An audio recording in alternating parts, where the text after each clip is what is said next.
Are we on? Welcome. Welcome, guys.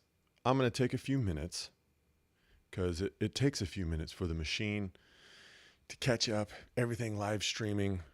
Everybody's got to catch up. All the computers out there, all the servers, work out any glitches. I have noticed. If you ease into it, it's a lot better. Hey, listen, got a great show today. Um, all the stuff that we've got. Let's see, what do we got today? People are thinkers. An 11-year-old trans flees for its life. And we're going to get to the question of the week. All this and more right now on Done Believing with Preston. Oh my God, I pushed the wrong button. That was supposed to be like a really cool, easy segue right in. Okay, let's try that again. Today, people are thinkers. An 11-year-old trans flees for its life.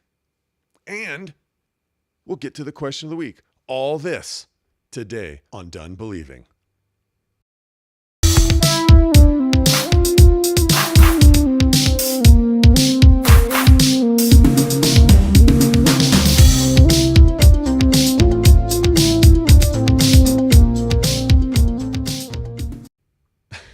Good morning.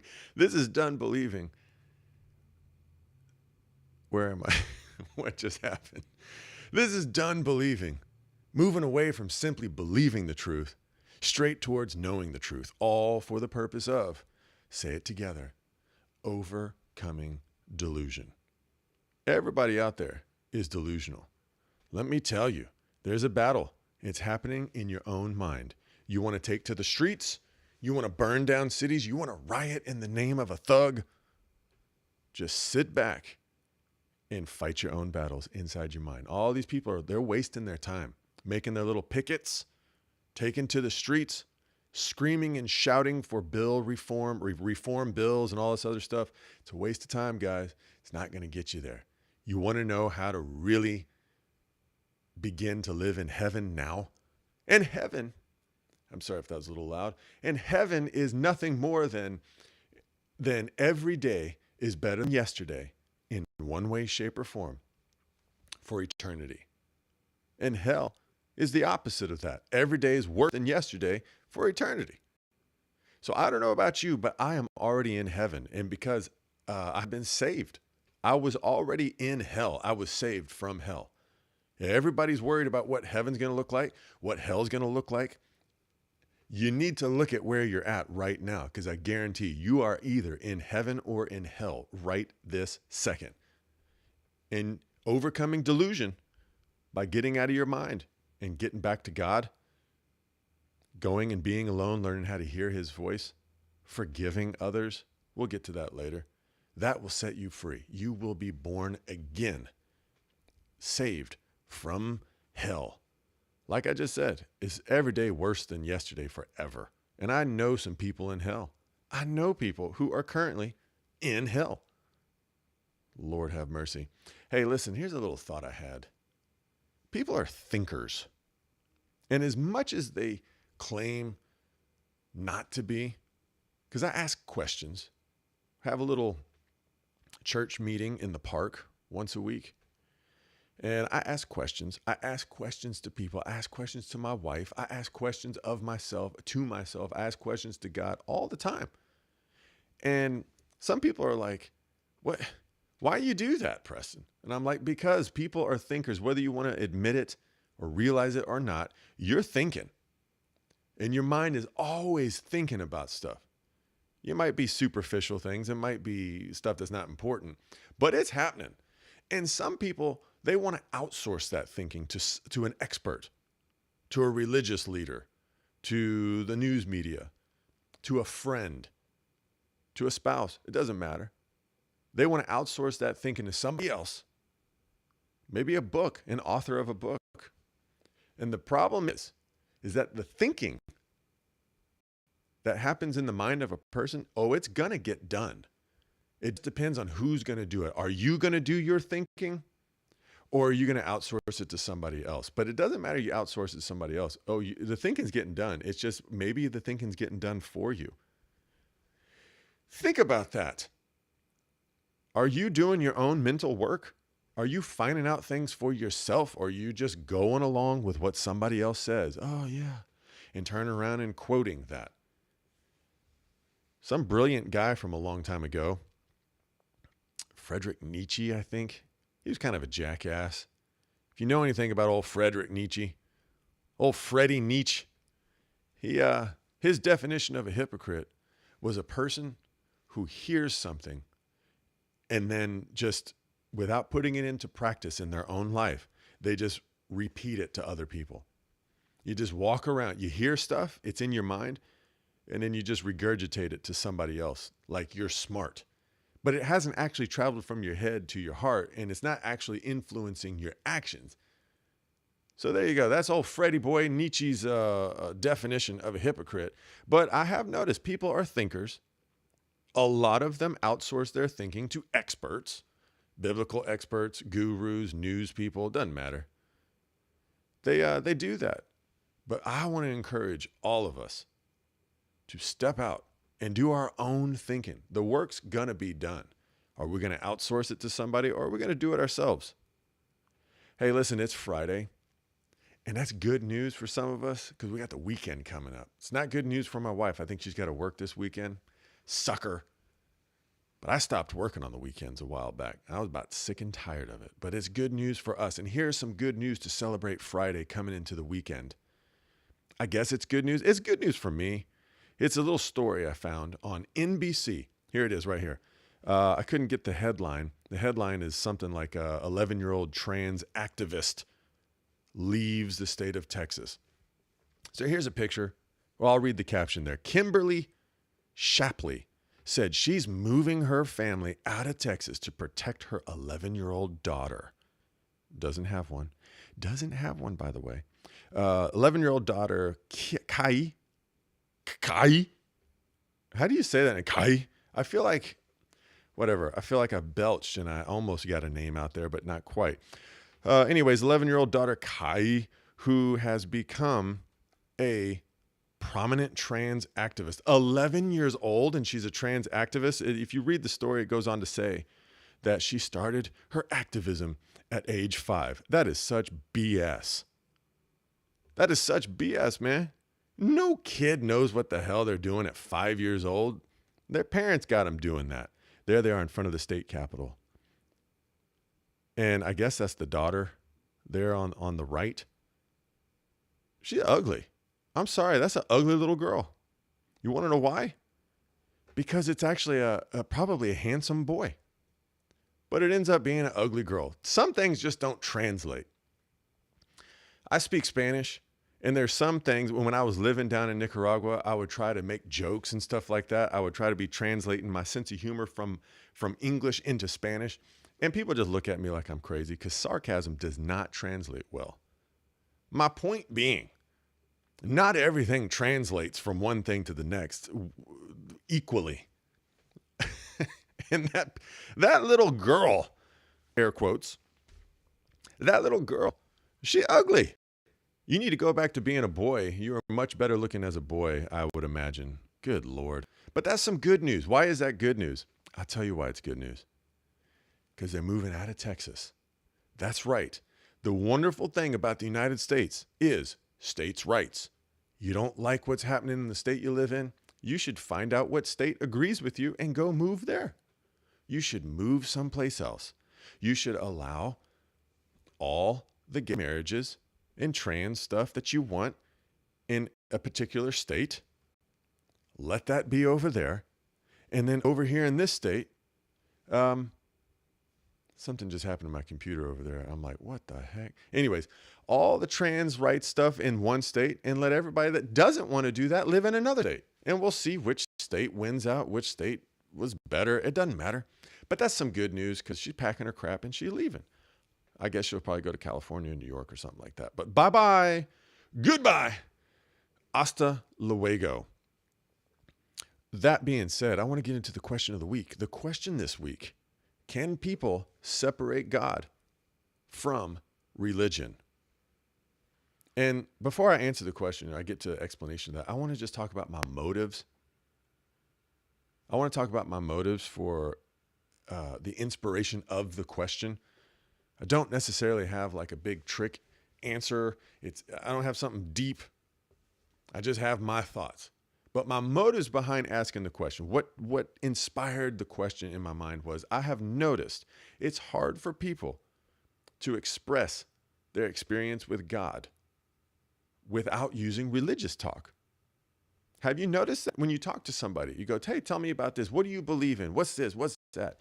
It's damn near impossible to get somebody who has faith in God, faith in Jesus, faith in whatever, to express those thoughts about their creator without using some kind of religious jargon, religious talk that they picked up someplace.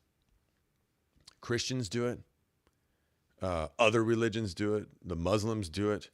You try to ask anybody, hey, just tell me about God. Tell me about your relationship with God.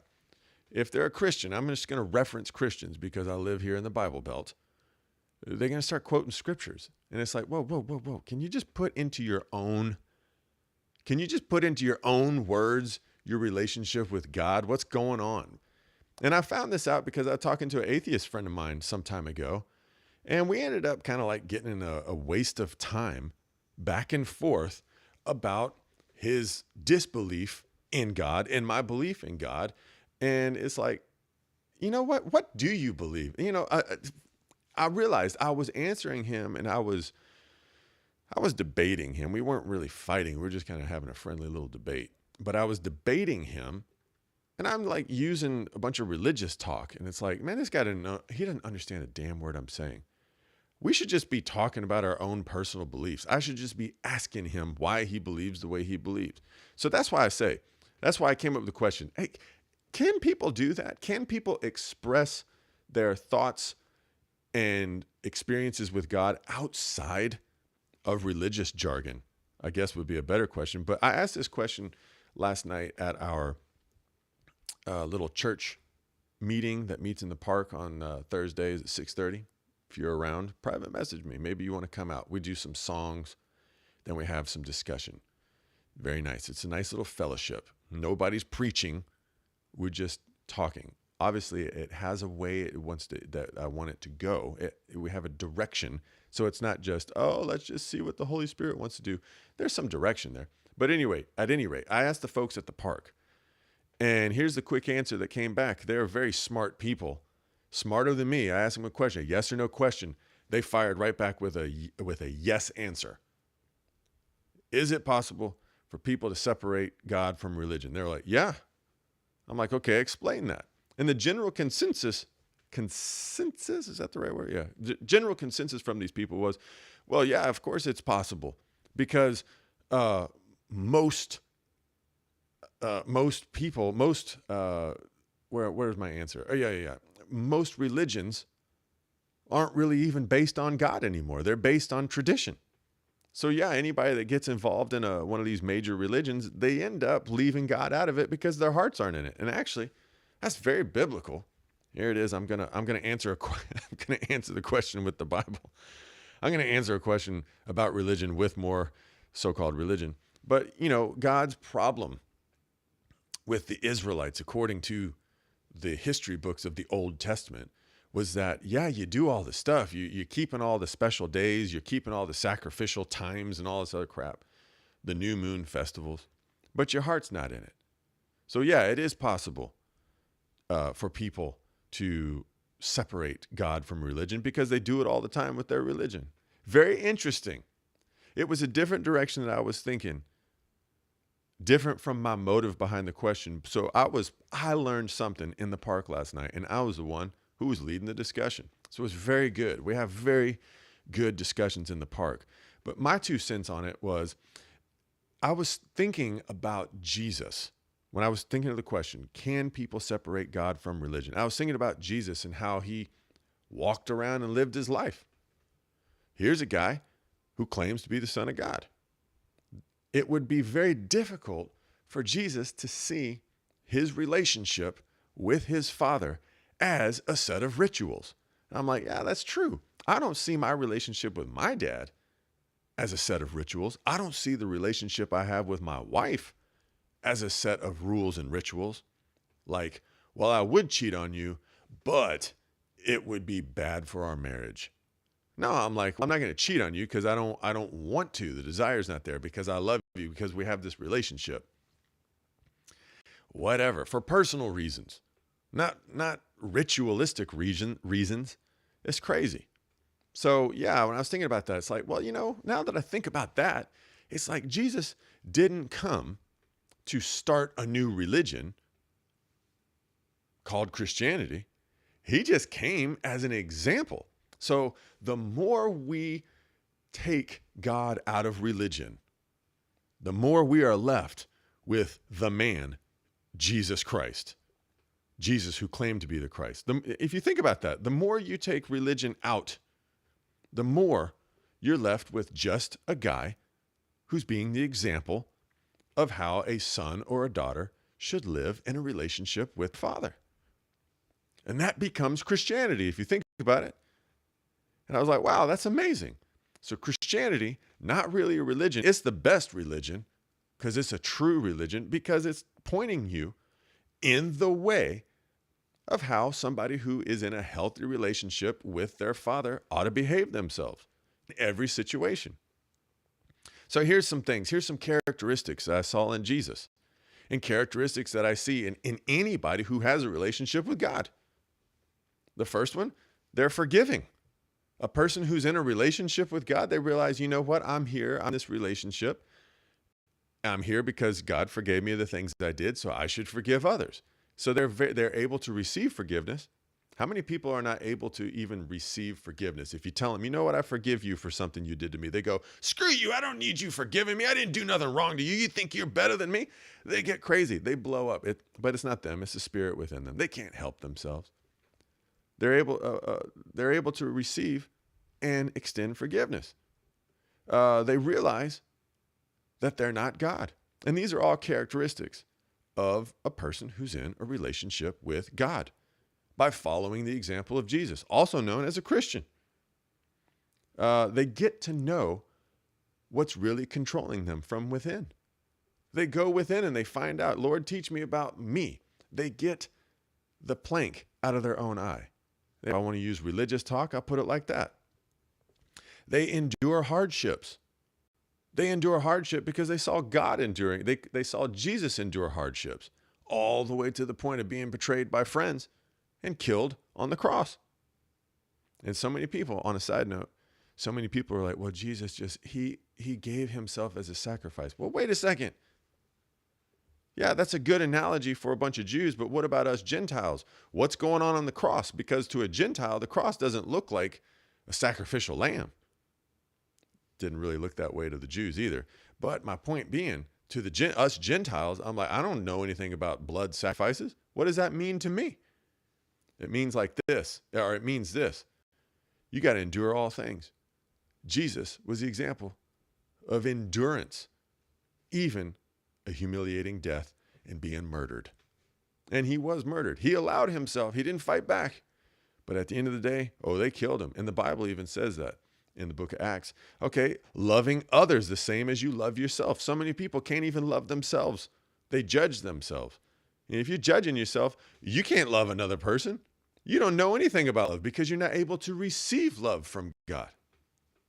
You busy feeling bad, being controlled by your emotions, having no leader over you while able to respect authority. You realize that Jesus had nobody who was in control of him. He didn't follow any leader, but he respected authority. He respected it. He respected it enough that when the religious authority came along, he confronted it. He respected secular authority enough that when they accused him of something, he didn't fight back. He just took what was coming. Very interesting. And he had even said earlier, if somebody slaps you, turn the other cheek.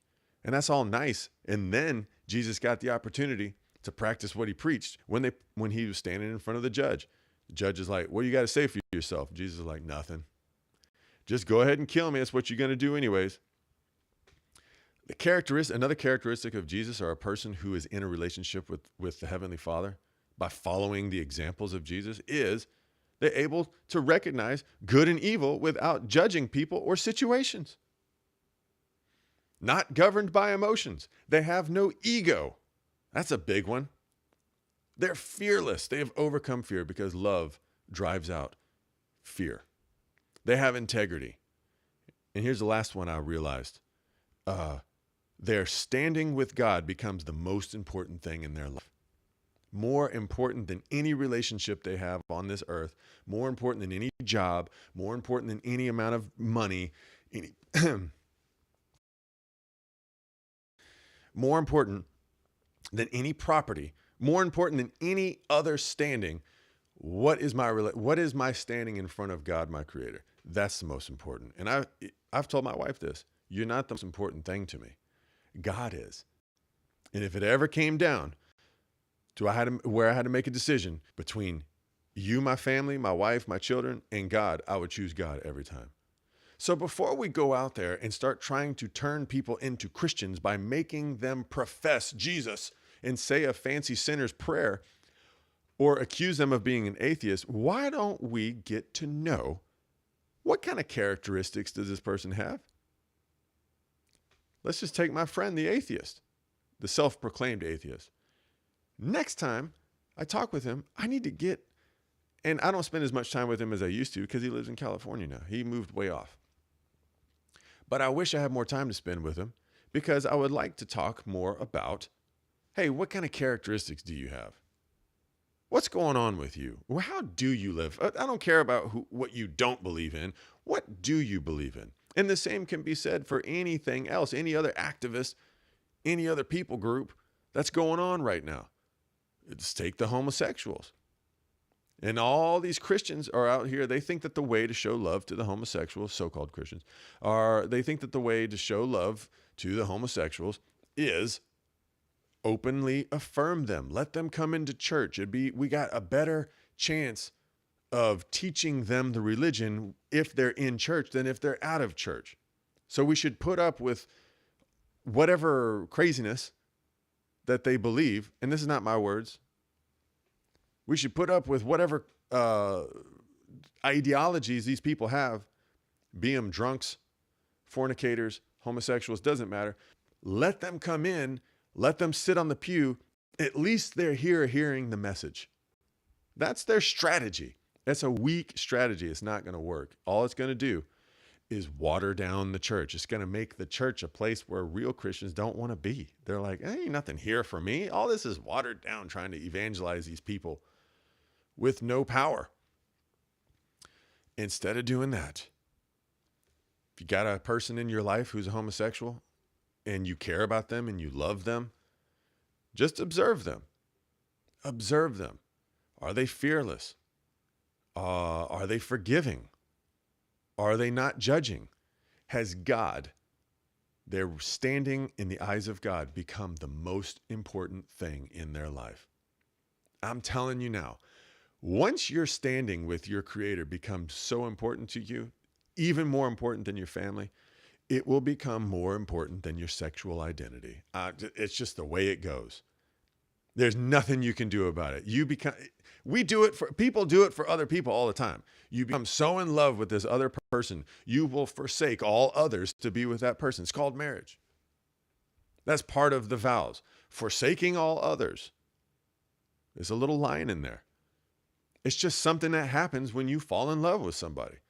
So if you fall in love with God, and it's true love, it's just a matter of time before things begin to melt away from you, and you either have the characteristics of a person who's in a relationship with God, like Jesus was, or you have a person that has a religion, and religions can be manipulated. They're full of crap. It's just that simple.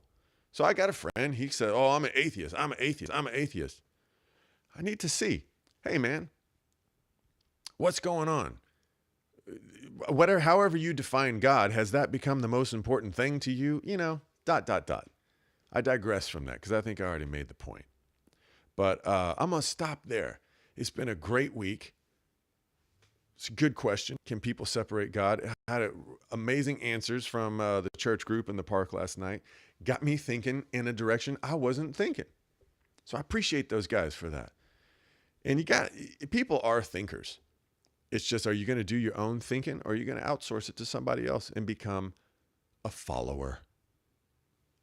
Not me. Not me. I'm going to do my own thinking. Hey, you guys have a great one. We will see you back Monday, 7:30 a.m. right here on Done Believing.